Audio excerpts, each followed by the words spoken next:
really quickly, Columbia Entrepreneurship is a new organization, a year old, in the president's office at Columbia, and we exist completely to harness the immense entrepreneurial energy of Columbia's 17 graduate schools and 4 undergraduate institutions, and build up a sense of one Columbia entrepreneurship community. And we put on all kinds of events. We have an entrepreneurship festival. We're into the curriculum of the school, and we're just trying to draw this wonderful community together. Now, one of the things that occurred to us this year was, probably by the end of the decade, we're going to have 5, 6, 7 billion smartphones in people's hands around the world, and companies can truly explode within a year, 6 months, 3 months. It is a remarkable phenomenon that has not been seen in the history of mankind yet. So we thought we should really explore this phenomenon of global entrepreneurship, and the first 3 names that occurred to me were the guests that we have, the speakers that we have sitting on stage. Between these 3 individuals, we have probably 250 or 300 companies that they have invested in personally across the globe, and I'm talking really across the globe. And we probably have about 20 plus companies that they have founded themselves, maybe more between the 3 of them. We're talking about billions of dollars of shareholder value, hundreds of millions in venture capital raised. So very few people in New York City and elsewhere have this orchestral view on what's going on in startup communities around the world. 2 of these individuals are essentially perpetual travelers. I don't know if immigration wants to hear that, but it is true. Some of these gentlemen are traveling constantly and are meeting entrepreneurs and building companies truly around the world. A couple of comments. If you have fun tonight, we're going to have another event on October 30th where we're going to explore entrepreneurship in the form of cities. And it's going to be at an incredible location. As beautiful as this place is, it's going to be an incredible location at WeWork's downtown office overlooking the Freedom Tower on October 30th. All of you are going to get emails about it. And there'll be a discounted rate, don't worry. So if you have fun tonight, look for those emails here. So a couple of quick comments. One, all 3 of these individuals have been incredibly helpful to myself and to the Columbia Entrepreneurship Program with advice and mentorship. And we really appreciate that. We have two of them, Amol and Martin, are actually alumni and have 3 Columbia degrees between the 2 of them. Fabrice is a Princeton graduate, but we forgive him for that, it's fine, it's okay. Listen, enjoy yourselves tonight. Amol will be moderating. He's probably in the most creative period of his lifetime. He has incubated 3 companies in the last year. One of which is called Halo Neuro, that is raised from Andreessen Horowitz. It has been a remarkable period in his life, and he and I actually went to the same high school, Stuyvesant High School downtown, where he was a national debate champion. So we said, okay, Amol, you'll be the moderator tonight, you can handle it. So listen, let's give a warm Columbia welcome to these gentlemen. Thank you. Thanks, Dave. Let's see if this thing is working. Thank you very much for the applause. You haven't even heard the real detailed storyline on these guys. But I was speaking to some of you folks before we got started, and I got a very real sense that you're more or less here just for the star power sitting next to me. I think you could add my modest accomplishments as a +1 on the stuff they did, and you'd more or less get everything that Dave was talking about. It's amazing what these 2 guys have done. And so I'm going to give you a little introduction to them, because maybe the details on one or the other are not completely familiar to everyone in the room, because I think a lot of folks here are here to learn about entrepreneurship, full stop, and certainly the theme of globalization and how to do it in an increasingly global startup economy are part of it. So these 2 guys are certainly 2 of the leading entrepreneurs in the world, and absolutely in like the handful in the sort of one-hand list of the best entrepreneurs in Europe. And it's a bit strange because Martin by background is not a European person. He's Argentine, and Fabrice happens to have been born, I guess, in France, but I don't think you spend much time or have much interest in the situation in Europe most of the time. But between them, yeah, absolutely. Billions in value creation. maybe 10 billion or more. I was trying to come up with a simple addition, and absolutely hundreds of startups between them. So it's quite amazing what you guys are right now tapped into, because you're going to have a chance to ask some questions in the coming few minutes. So just a brief précis on each of these guys. So Martin Varsavsky, I've only known for a little while. It took me a long time to sort of get to the level to meet this guy. Columbia alum.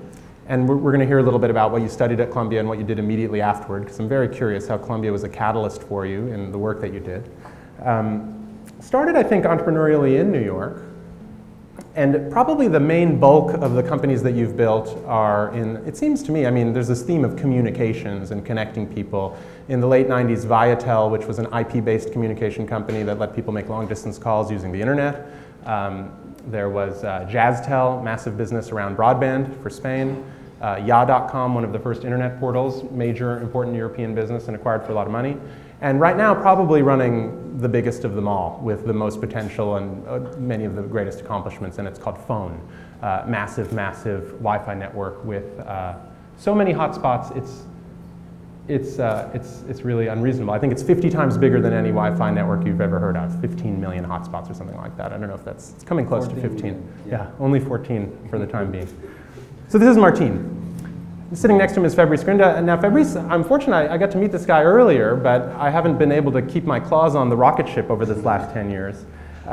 French by background, studied at a nearby Ivy League school, went to McKinsey, and in the 90s got involved in the internet and in starting businesses. And some of the real claims to fame that come to my mind often are one of the biggest auction marketplaces in the world. I think your story is that you read the S1 or something for eBay and decided to go build a bigger, better one. And the largest auction marketplace in Latin America, $5 billion company, is one of the outcomes of the entrepreneurial efforts there, and more.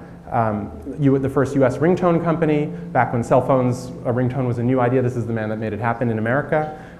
Built the global Craigslist challenger. If you think Craigslist is a big business, you should learn more about how OLX launched in 30 countries, I think, in a very short time. 100 countries. 100. 100 countries. And you guys are trying to write a first business plan. And we're going to hear more about the unbelievable stuff in transactional marketplaces that he's been focusing on the last couple of years. So that's the broad scope of what these two guys are about. And as sort of a big recent background, so you guys don't have to do the introductions, right? And what I would like to have us pursue this topic of how to build companies in increasingly global startup marketplaces. And I'll give you a question just to launch off from, Martin, and Fabrice, feel free to interrupt or ask questions as we go. But a launching question is, tell me about the world. We're in New York, and some of us are from all kinds of different places.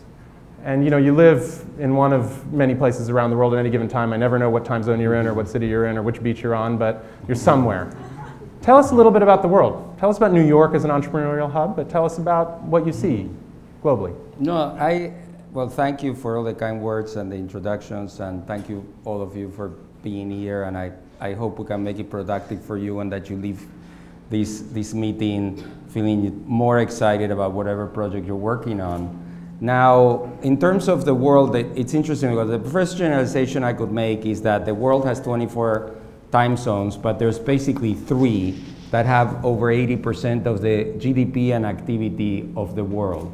It would be the time zone of Korea, Japan, and when I say time zone, it may be 1, 2, or 3 time zones, but it's a cluster of time zones. So Japan, Korea, China, the east of China, Hong Kong, Taiwan, Singapore, that area, that part of the world. Then there's kind of like a dead zone with some activity beginning to happen, but with billions of people who are doing things, but certainly not at the level of East Asia.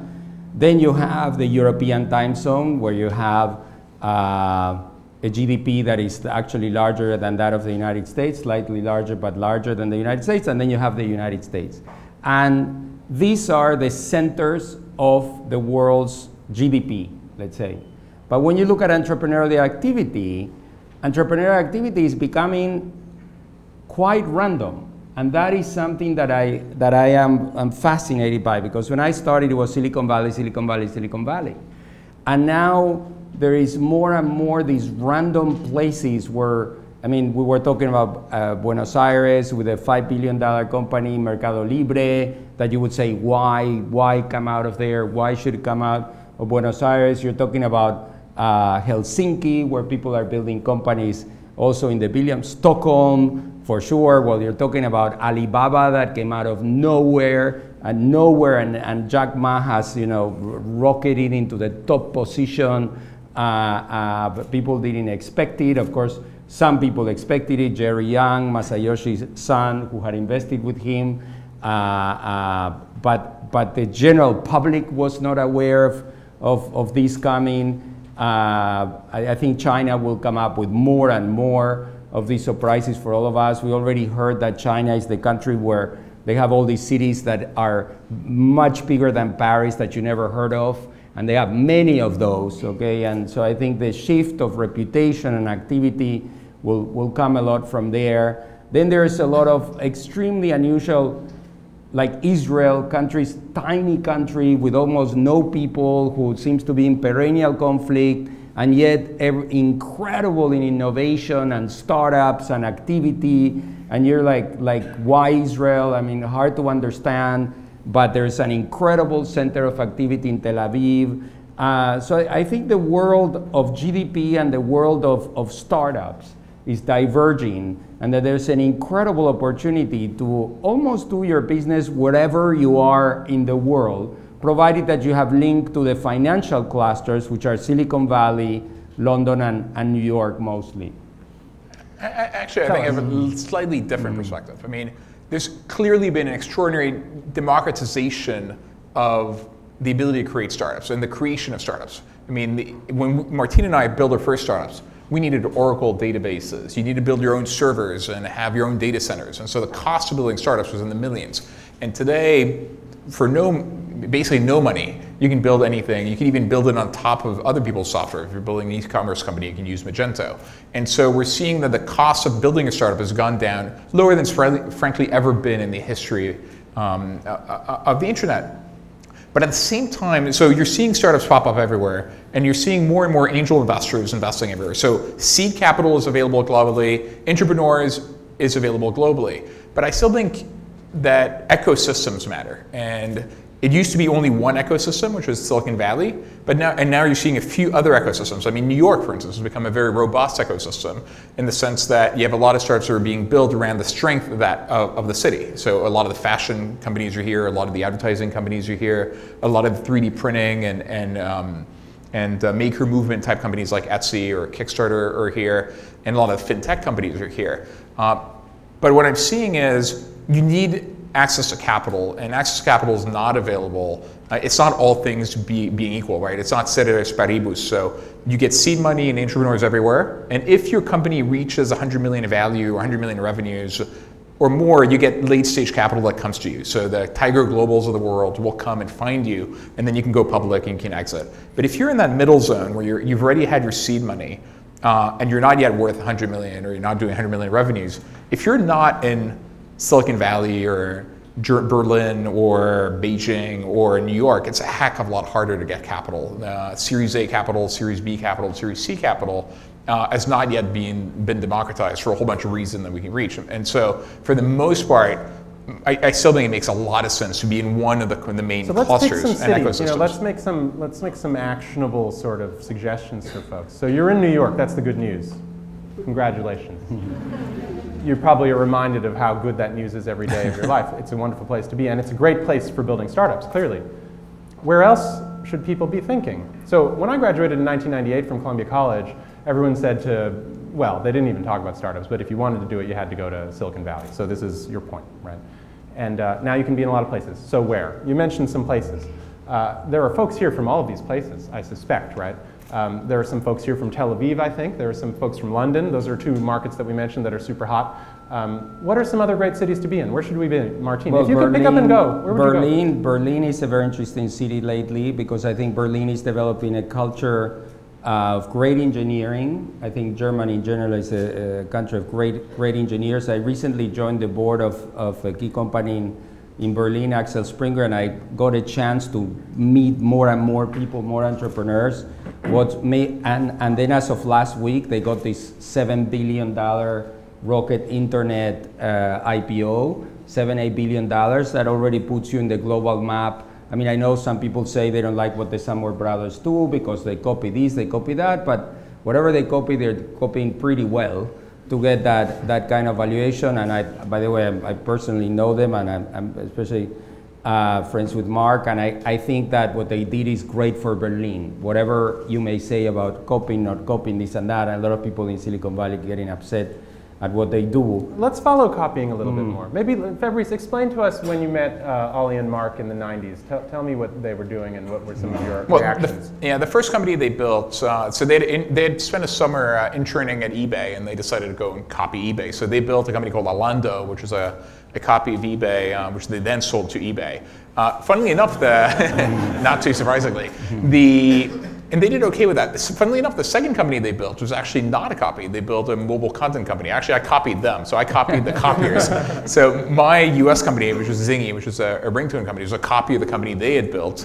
And we actually literally both sold the same week. But then our path diverged, and they decided to formalize copying US businesses and bring them to originally just Germany, but ultimately the world. So they copied Facebook. They built a company called StudiVZ, which they sold to a bunch of media companies in Germany. Then they copied Groupon. They built a company called CityDeal, which they sold to Groupon for like 13 or 15% of Groupon, which actually put them on the map. And then of the last few years, they've copied, but no longer just in Germany, but literally in Southeast Asia, like in Nigeria and Thailand, the Philippines. They actually went and built the local Amazons and the local Zappos, basically. And so they had two successful IPOs a few weeks ago. One was Zalando, which is their Zappos clone, if you want, and the other one is themselves Rocket, the incubator that goes and copies these businesses. And there is more creativity, I think, in what they do than people give them credit for, because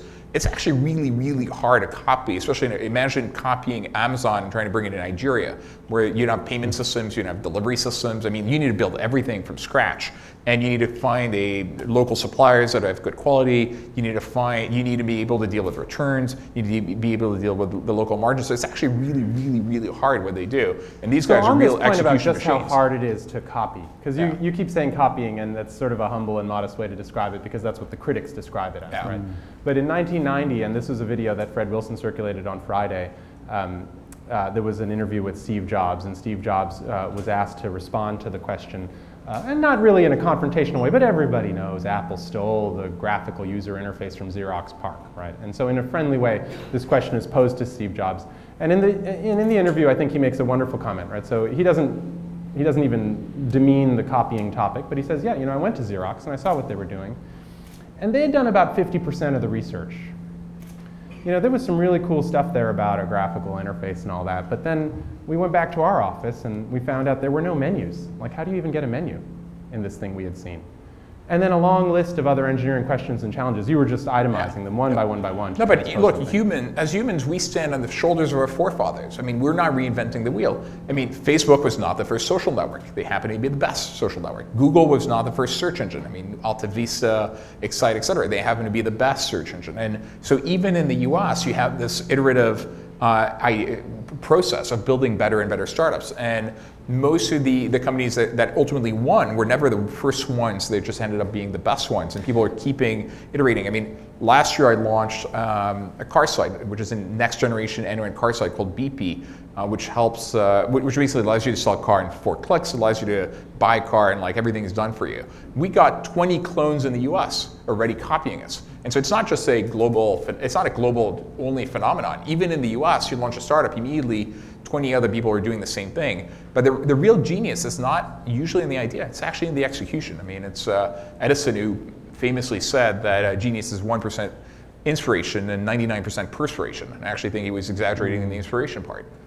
Well, but I also think that the law defines what copying is in terms of patents and copyrights, and that if the Samwer brothers were actually infringing on copyrights or patents, which I think there was some dispute on that. In some cases, they got code out of other sites.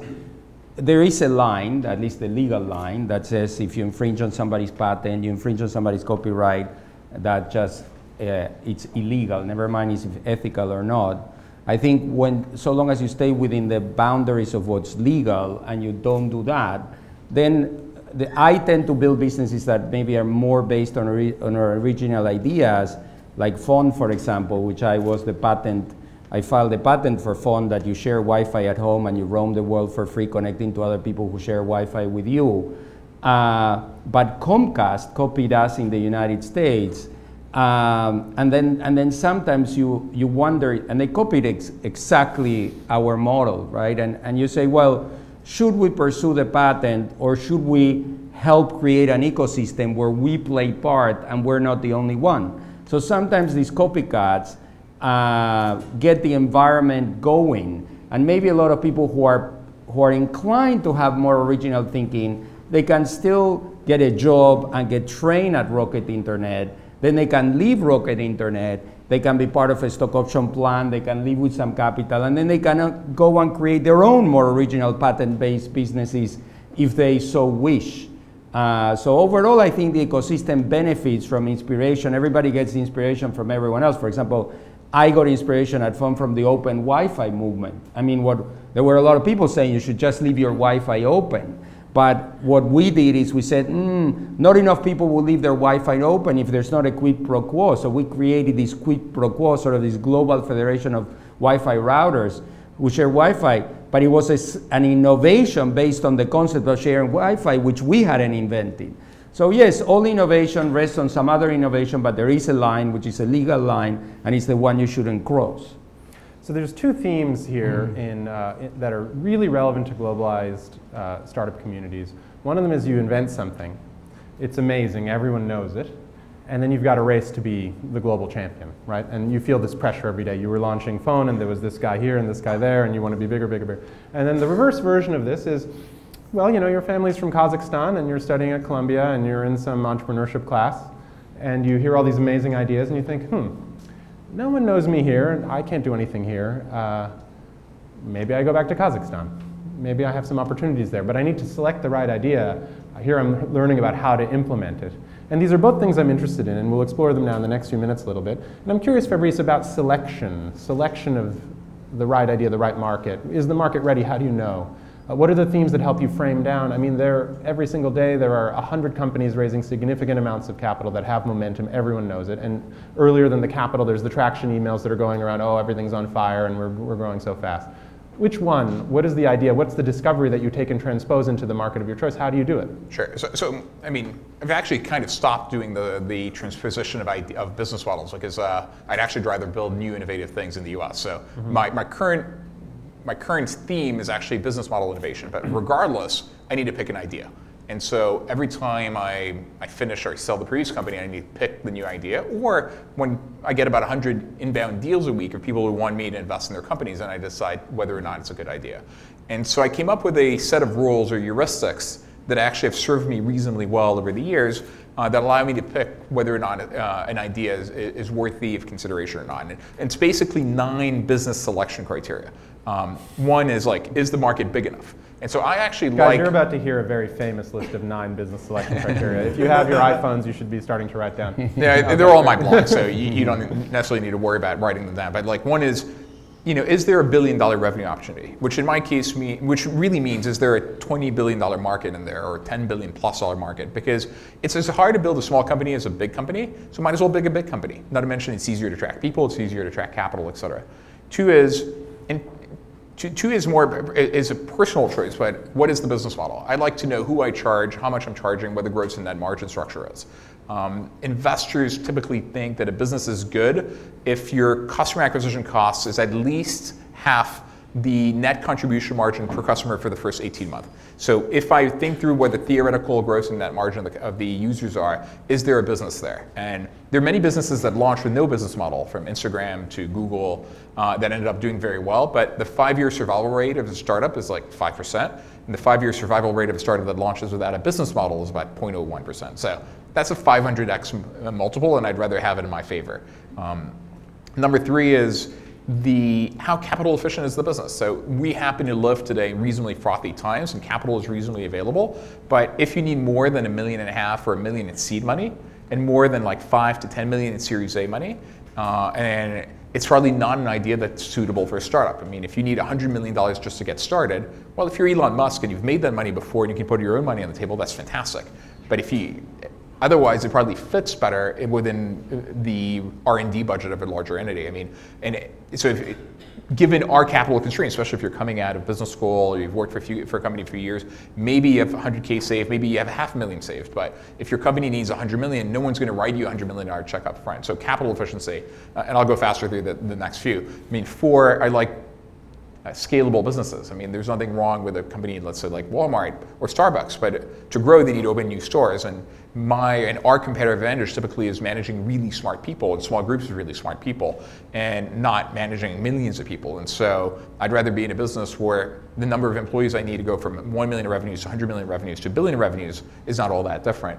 Number 5, a company that's in a growing market. Number 6, I'd like to be in a business where the risk of disintermediation or margin compression from suppliers or customers is very low. So I don't want one customer to account for 50% of the revenues or one supplier to account for all my costs.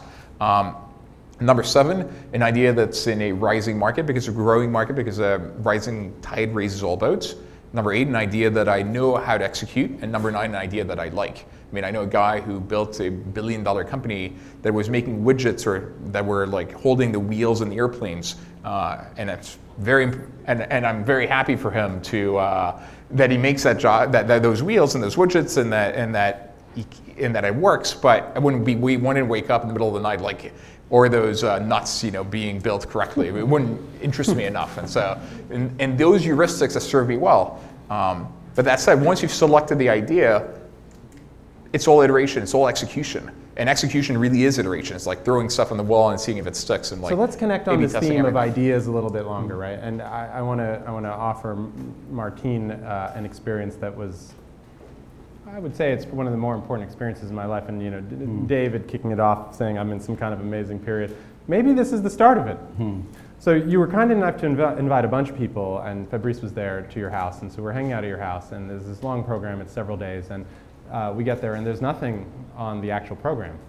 There's like a 2-hour or 2.5 hour. So in 3 days, 2.5 hours are specifically defined as something we're supposed to do. So we get to this 2.5 hours, and Martine starts, speaking, and as he's speaking, he just starts randomly calling. It seems to me randomly, because the people he called on, including me, they had no idea that they were about to be called on to speak. And so even that was a completely serendipitous 2.5 hours it seemed to me. And one of the comments you made to this group of assembled people, and it was an extraordinary group of people, I thought, was, I find I have some of my best ideas, just riding my bike or hanging out with people and just talking about life. This is roughly what you said. So tell us about how some of your best ideas come about. No, I was listening to Fabrice, and it was interesting because his thinking is so structured and organized that mine isn't, okay? And so I was thinking that he had all these 10 ways of deciding of going to a business, and I'm not as systematic, let's say. So if I had to go from those 10 rules, maybe I'll give you 3 that relate to how I invest in a business. Then we'll talk about a business that I built. But in terms of investing, I tend to invest in products I use, because I feel if I use the product, other people will too. I just extrapolate. I tend to invest with people I like to hang out with, because somehow the people I hang out with tend to do very well in life. And I tend to invest at valuations I can stomach. Maybe those are the 3 rules that I would say. A product I use, people I like to hang out with, and valuations I can stomach, okay? But there's a lot that goes behind this, because if you think about a product I use, well, I'm and you and everyone is offered products all the time. Think about an app you use. The other day I read somebody, Mark Cuban or somebody said, I only use 12 apps, right? And you say, well, here's people making millions and millions of apps, and here's this person saying they only use 12 apps. I use more than 12, but I use many more than 12. And that's just apps. What about everything else there is in life? And so, and it could be a product maybe that I don't personally use, but a product that I feel humanity would be better off. That could be a generalization. Regarding hanging out with people, when you just say people I like to hang out with, you're saying a lot more things. You're saying there's going to be a conversation here. You're saying there's going to be maybe a mentoring relationship. In the case the entrepreneurs look at me as a mentor, there's going to be an opportunity for me to drive the product, because what I'm most interested in is driving products in the companies. I'm much more interested in the product design and in driving products. So when I say I like to hang out with, it means that I feel there's a conversation. I feel there's two sides to this. I feel they're going to listen to me. I feel I'm going to be able to shape in some way the destiny of the company that I invested in. So recently, for example, one of the good investments that cashed out a couple of weeks ago, Smart Things. The company Smart Things, which quickly was built and sold to Samsung in 2 years, built by Alex Hawkinson. It was kind of like, I met Alex. So Smart Things makes your house smart, right? I'm super interested in that. I love having smart things around me. I love smart people. I like so things to rise to the level, right? To the occasion. And then I met Alex. I thought he was brilliant. The valuation was a bit too high, but I liked the other two that I said, okay, whatever, I'll invest. And then I developed a friendship with Alex, who's really a brilliant entrepreneur. We interacted a lot. I went to see him. So I guess it's kind of like a chemistry that relates to a personal love for finding a solution. Alex wants to find a solution. I wanted to be part of that solution. Now, when it gets to my own ideas, I have generally the companies that I built, for example, Phone. I built Phone looking for Wi-Fi myself. I needed to look for Wi-Fi because I had spent 2,000 euros in a roaming bill. I was pissed off. I wanted to find a solution to a problem I had. But I again figured that if I had that problem, so many people would. And this was in 2005 in Paris, and there was already Wi-Fi everywhere, but it was locked. And I was like, how come these hundreds of thousands, millions of French people look? I mean, they're not at home. Why can't they give me a little Wi-Fi, right? I was like kind of like this feeling, like I please, you know, give me a little Wi-Fi. I was begging. And so I went from being a beggar to being a thinker. And I said, well, why would these people give me Wi-Fi? And then it dawned on me. I said, look, we should have a global federation of people who share Wi-Fi. If when they come to Madrid, they use my Wi-Fi, they're more inclined to share with me, right? So I kind of like, of course, my first instinct, by the way, was to crack their Wi-Fi. I was looking at WEP encryption and WPA encryption. I was seeing that WEP encryption was actually very easy to crack. And I said, well, but after the criminal instinct comes sort of the social instinct. And unfortunately, the social instinct prevailed. So then the thief decided to build a global business about this, right? Because, I mean, like Baudelaire on the streets of Paris, you have some big insight. And it's not a straightforward thing to now conquer the world and build a global network. For you, you have some resume and some history in the things you've done. But I think it's very telling where and how you sought to build this business. And one of the themes I want to now turn to is how do you build a business that confronts its global market or its relevant local market. And so, I mean, tell us how you took the insight and where did the money come from, the people, and what was the market? Well, I didn't have a business model like Fabrice said, so at first I thought this would be actually a not-for-profit effort, because I also have a foundation that does things not-for-profit, and I thought global Wi-Fi was like a common good, like giving water to everybody, and I thought that we could do it without a profit motive.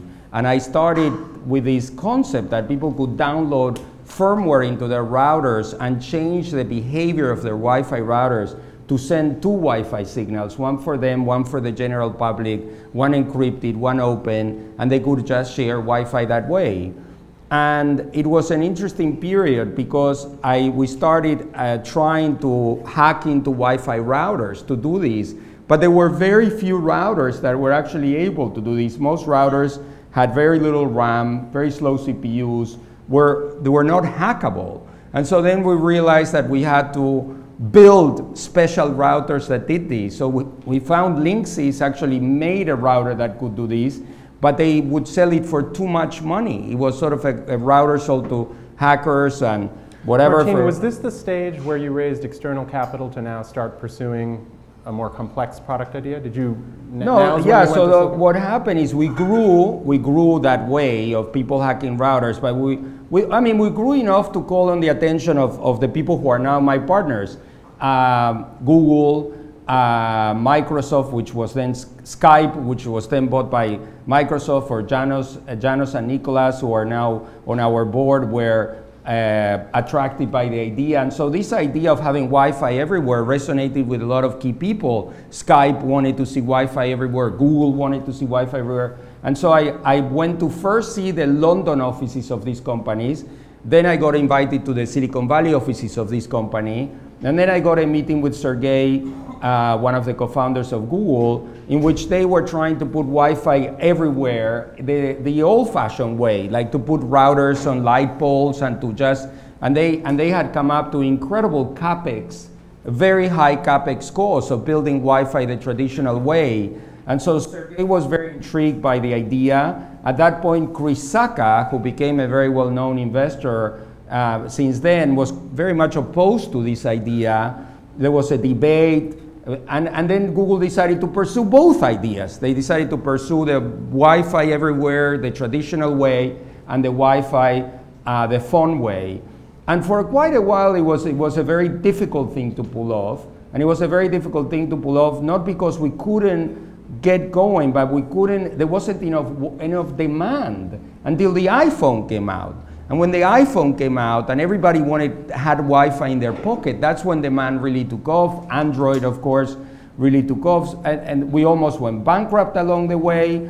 But then when Wi-Fi became like insane, that even now your oven has Wi-Fi, then just took off. So that is a very cool story. That is a cool story about inspiration. It does follow some of the structure of like the classical Silicon Valley startup, right? I mean, if you could get the meeting with Sergey or with Janos or whatever, you would do it, and you'd go to headquarters and you would sign the papers. I would do it. And I'm curious, Fabrice, as you build businesses where the first market, and Martin, you correct me if I'm wrong about this, but the team was in Madrid, the first market was Spain, your vision was global, but you were starting somewhere. Fabrice, as you think about businesses, I know today you're building, with BP, you're thinking about something that's a US market business and conquer the world. Tell me how to think about businesses where the first market or the first team is headquartered somewhere else. And both are different. They're different questions. One is about what's the market, where are the users, and the other is where's the team and where do you build it from. Tell us how to think about it. Where do you finance it, and what are the mechanics? Should they be in the same place? Should be in the same city? Well, historically, I've preferred to take either market risk or idea risk. And if I'm taking idea risk, I'm building something completely brand new, might as well do it in the US. The US has a lot of rich people that are early adopters and they're willing to take risks. And if you actually end up not succeeding, you might actually still build an interesting enough business or become an acqui-hire of someone else, et cetera. So if you're going to really try to build something really innovative, the best place in the world to do it is the US. Now, if you're going to another market, I usually prefer to go and do copies and just focus on execution, because it's hard enough to actually build something in a place like Brazil or Russia that I don't want to add the risk of the idea not succeeding. And so in other markets, I've been focusing more on ideas that have succeeded elsewhere. Now, in terms of historically how I've done it, centralization is actually pretty key. When you're a startup and you're small, getting things done very efficiently and rapidly is really key. And so I like everyone in the same office, everyone, from the programmers to customer care, et cetera. The problem is it's become really, really, really hard to have a lot of programmers in the US, mostly through the vagaries of the US immigration system. The H-1B caps have become so low that a lot of and it's insanely hard. You spend all your time filling in these forms. The applications for their developers, it's like 1,000 pages of documentation. It costs $10,000. They get it, and then it enters a lottery, and 2/3 of them don't get it. And so it's so hard to get programmers, and then it's also so hard to keep them because there's so much competition for them that even though you're paying really well and you're creating a great environment, there's always a new thing. They leave Google to go to Facebook. From Facebook, they go to Pinterest. From Pinterest, they go to Airbnb. Then there's Uber, and then at some point there's going to be the new thing. And so because of that dichotomy, frankly, created by the craziness of the US immigration system, I started putting my tech teams abroad. So I built a lot of my tech teams. So Zingy, we had everyone in New York, everyone centralized, we had 150 people. It was wonderful, and especially for my personal life in terms of not traveling the world. OLX, I actually built all my tech team in Argentina, and I kept if you want, the head of marketing, the head of finance, and everything else in the US, because the idea was like, let's raise money in the US at US valuations, and let's build the operations elsewhere, not really for cost perspective, but really in terms of accessibility and loyalty of labor. Now, in terms of where we launched, I mean, OLX, I had no perspective on like where this was going to be big. I would have much preferred OLX to take on Craigslist and be big in the US. And so I just followed a deliberate approach. We launched in 100 countries, 10 countries at a time. We'd spend $10K a month for 5 months in each country, so $50K a country. We did that in 100 countries, so $5 million on a rotating basis. And we try to build supply and demand. I try to have, we would do long tail dynamic bidding on keywords of very low, BMW 325i, 2010, like keywords with very low volume that no one would bid on, but you can bid on like millions and millions of keywords at a penny a click in the long tail, and to see if we could build a balance of supply and demand in the marketplace until you get that wonderful network effect where ever more buyers attracts more sellers, and more sellers attracts ever more buyers. And so we did that in 100 countries. It just so happened it really, really, really worked in 2 countries, Portugal and Pakistan. It kind of worked in 2 other countries, India and Brazil, and didn't really work in any of the developed countries. Didn't work at all in Western Europe, didn't work at all in the US. And so you follow the data, and the data told me, okay, let's focus on India and Brazil, because even though they're not really, really, really working, it's countries that are actually valuable, at least more so than Pakistan and Portugal. And then we little by little narrowed it down and focused on these 4 countries. And then once we became really big there, then again, we grew elsewhere. For the most part, didn't actually even build local teams. For years and years, we had no one on the ground in India, we had no one on the ground in Pakistan, we had no one on the ground in Portugal. We had everything, we had all the back end, like customer care, product, QA, technical in Buenos Aires, and we had the headquarters and like the strategic thinking in New York, but it was like 90% of the people in Buenos Aires. And so I would spend about 2 weeks every quarter in Buenos Aires, because I was like Martina, I like running products, and so I like doing product direction and making sure that everything's pixel perfect, et cetera, and the rest of the time in the US, and then started flying around the world, and then ultimately, unfortunately, had to start building local teams. And that's when life became a little bit more hellish. So I'll tell you what I hear in this nice little story. I hear you can build a huge, valuable company, live in New York, and avoid all the overheated competition around engineers that happens in downtown, and put all your folks somewhere else. I mean, that sounds pretty awesome. And even avoid the marketplace competition of Craigslist and so forth, and go find these other markets to go compete in. I mean, that is a really exciting narrative. Yeah, well, eventually you have 600 employees, offices in 25 countries, and you spend 9 months of the year on the road in wonderful places like Lagos, Nigeria, and Islamabad, Pakistan, and not the places that would be the highest on my list of like to visit. Yeah, so let's connect to this theme a little bit, right? So you guys are 24/7 people. I've written you emails at basically every time of the day, because occasionally I'm awake at some weird time. And of course I have no idea what time zone you're in. And it's usually a matter of seconds or minutes before the reply is, sure, I've forwarded it, or I made the introduction, or I'm connecting on this, or here's my reaction, or I tried it and it doesn't work, will you please fucking fix it and send it back to me? These are the things I hear back from you. And that suggests to me that you guys work a lot, you're on a lot, you're connected a lot, and clearly you have big sprawling teams in lots of different markets. And what you hear about from mere mortals, and I feel that I'm more mortal perhaps listening to you guys talk, is that it's not so easy to pull all that off, to lead a lifestyle like that. Entrepreneurship's important, and the impact on the world's important, and it's great that we're doing what we do, but you've got to survive. You've got to make it. And I'm very curious to listen to some of your thoughts and reactions on that fundamental puzzle about life. And Martina, I'm very curious. I watch you on your rhythms, when you're on and when you're off, when you're reachable, not reachable, and I'm really curious what your basic approach is. How are you operating to survive to the next one? Well, my wife is here. We could have a joint conversation about this. No, I think the key is that we take a lot of vacations, but it's also true I'm always connected. So there's this dichotomy, which is, are we on vacation, are we on vacation? It seems that we're on vacation. I read Fabrice's latest blog post about this, trying to find the perfect lifestyle, location-wise and personal. And also the perennial question that I get asked, more in Europe than in the US, is what keeps you going? Why don't you just hang out with the family? You have 6 children. You know, why don't you just enjoy the family and that's it? You build these companies, you can stop working, which I did, by the way, 3 times in my life. For a year or 2, I completely stopped working and I became things like a pilot or a bicycle race or a university professor, or like I did different things in those moments. But I think the tension, the right tension of is not to go to extremes. It's not to work all the time because you become a stressed out, sometimes not so productive person. It's not to rest all the time because you become restless and you become, in fact, sometimes annoying to everyone around you. And you try to actually make your own home work like a business. So I think it is, you're giving a very key point for which there is no answer, but I have some unusual rules, which is I do take 12-week vacation every year. I do stop 12 going. weeks.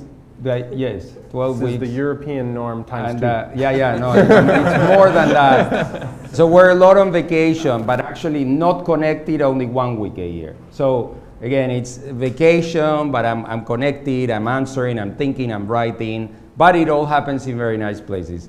And then the other thing that I do is I leave the office at 2. Okay, so I leave the office at 2. That doesn't mean I don't work anymore, but my children know I exist. I'm there. I stop working, interact with the family, maybe go back to work. Maybe the children walk in my office, and I'm like, oh, I'm onto something. Maybe they walk in, and I like today, and I say that your Rapunzel outfit is amazing, and I play with my daughter. But I don't believe that entrepreneurs get paid by the hour. Let's put that generic thought in your mind. Entrepreneurs do not get paid by the hour. Some entrepreneurs get paid for 1 hour in their life. I mean, I know if you look at Piero Midyar, and without putting Piero Midyar down in any way, remarkable guy. But frankly, if you look at Piero Midyar, look at his life, you say, how many hours of work did it take him?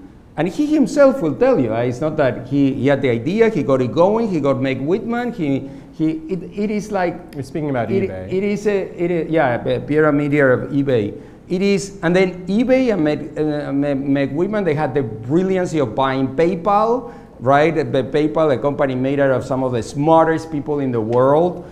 So sometimes some entrepreneurs get paid for a few hours, or even Larry and Sergey, okay, who are incredible, the smartest people in the planet, work so hard. But if you look at the story of Google and you say, well, what really worked at Google? What really worked at Google? Where is Google making its money? What worked is search and the monetization of search. And that's basically what worked. And everything else, Google is like a university that is funded by search and the monetization of search. And so sometimes of everything you do, it's just that brilliant moment, the PageRank algorithm, the 2 brilliant moments of Google were the concept of how search should be done and the concept of how search should be monetized. And then of course Eric Schmidt and the execution, but entrepreneurs do not get paid by the hour. So that's an awesome line. I hope everyone's tweeting this and it's trending right now for New York City. But I want to ask you, I want to push the question further than your own life, because there are hundreds of entrepreneurs that you back and there are hundreds of people who work for you. Tell me how they should think about what they do and how do they lead their lives. They're earlier in their careers, they've achieved less, they have less savvy about how to solve some of these problems in maybe a piece of downtime. You know, how would you counsel someone who's promising on your team or a guy that you've just invested $1 million and you're trying to back them to go do something? Give us some wisdom from your early life. It's different. 2 things are very different here. Whether you're an employee in a company or whether you're the entrepreneur. I said entrepreneurs don't get paid by the hour. I can think of a lot of people who do get paid by the hour, okay? I didn't mean the whole planet doesn't get paid by the hour. I mean that just entrepreneurs get paid for the originality of their ideas. Tell us about Founders You Back. Tell us about Founders You Back. Is this the advice that you think even it's your first time out? No, I think a lot of entrepreneurs waste time by failing to delegate, let's say. And I think entrepreneurs should delegate whatever they can delegate. Whatever you can delegate. If you find out that, I don't know, whoever, the person who comes and does your lawn mowing, somehow could be doing your lawn mowing and a lot of other things around your house. I don't know, promote that guy, okay? or that woman. So it is, I think a lot of delegating, for example, I work with an incredible team at Phone. It's like, I think, one of the best teams in the world. Alex Puriger, the COO, is like a superb COO for the company. So when I think of Alex and I think of his work, if Alex thought exactly like me, maybe our company would fall apart, right? So it doesn't, but when I speak with Alex, and if Alex was here, I would say, yeah, Martin, what he brings to the company is the vision and the ability to make large deals. What I bring to the company is the ability to execute those deals and make them happen, right? So I'm not giving a recipe for everyone to do the same job. I'm just saying that if you are an entrepreneur, you're not getting paid by the hour, you're getting paid for the vision, the ability to put together an incredible team, and the ability to execute on your strategy, and generally to be an incredible salesman too. And that's basically what you get paid for. Well, let me share a few tips that I use to be more productive. I mean, the reality is we live in this 24/7 world where you have WhatsApp notifications, Facebook, LinkedIn, emails coming in all the time, and millions of meetings. I mean, every day I get about 500 emails. I have at least 7 meetings a day, almost every day. And it took me a long time to figure out how do I structure my life in a way to be able to deal with all this and to be effective. And the reality is the best way to do anything is to batch process. So I'm like the anti-multitasker. I'm the ultimate monotasker. And so when I'm doing emails, I'm doing emails. No IM windows, notifications. When I'm in a meeting with someone, it's not just sheer politeness. It's if you want to be present in that moment, if you want to be in the conversation, if you want to actually have ideas, you can't be distracted. And that means your phone needs to be on airplane mode. It can't even be vibrating, because if it vibrates, your mind is going to wander away from whatever you're doing in that moment, in that present moment. And so it's very important that, okay, if you want to go to Facebook and just do like an hour of Facebook, or like answer all the messages, or LinkedIn. And so I turned off all notifications of everything. Like when people log in on Skype, I don't see it. When I don't even have a phone ring on. I don't want to be, if I want to be reachable, I'll be reachable. But for the most part, it's much more important to focus on the meeting you're at. And so I'll do a couple hundred emails, and then I'll stop, and then I'll do a meeting for an hour. But just that meeting, I won't pick up the phone if it rings, because I won't feel it, and it won't ring anyway. And then I'll go and do more emails, and so on and so forth. And if you batch process and you monotask, you can be much more productive. And also, to Martin's point, I've outsourced everything that is not productive. So, and there's so many more things. We live with these new So let me ask a question on this, right? Exploring a little more deeply, because there are very few people that I know that have thought about and written about happiness and achieving it more than you. Yeah. You're a guy who's super successful. You've done everything you've ever wanted to do, I think. I haven't heard you say something that you want to do. It's amazing. And here you are talking about all these hacks and techniques and boundaries and rules for modern life so you can get through the day and try to maintain some sense of reasonableness. And here's what I want to connect this topic to. It's really amazing and interesting to me, 3 men speaking on the panel here, that we're sitting and talking about the balance between life and work and better achieving our goals in life. I think it's an extremely positive development in the problems of men, that we're trying to talk about and work on problems that I think have for a long time kept women out of entrepreneurship. It's something that's often given. And I'm curious for your thoughts on both those topics, right? It's about happiness for you personally. It's extremely challenging. But are you seeing any movement on the balance of men and women and broader diversity in entrepreneurship in the markets that you're in? Because I think lifestyle is one ingredient. There's others. But I just want to use this as an opening on that topic. You know, you have 100+ investments. My guess is 98 are men. But I'm curious, maybe I'm wrong. You'd be surprised. The number of, we have many more female co-founders and sometimes even female-only teams as an investor than ever before. Now, it's still massively skewed. I mean, it's still like 85-15 on average. But, and I think the problem is actually it's cultural. It comes way earlier than by the time people become entrepreneurs. I mean, very early society, and I think parents and teachers are like pushing women away from scientific endeavors and like from studying math and sciences. And you can't just start, if you want to be a top level, I don't know, a computer programmer, you don't just start in college. I mean, it helps if you've started computer programming when you're 10 or 12.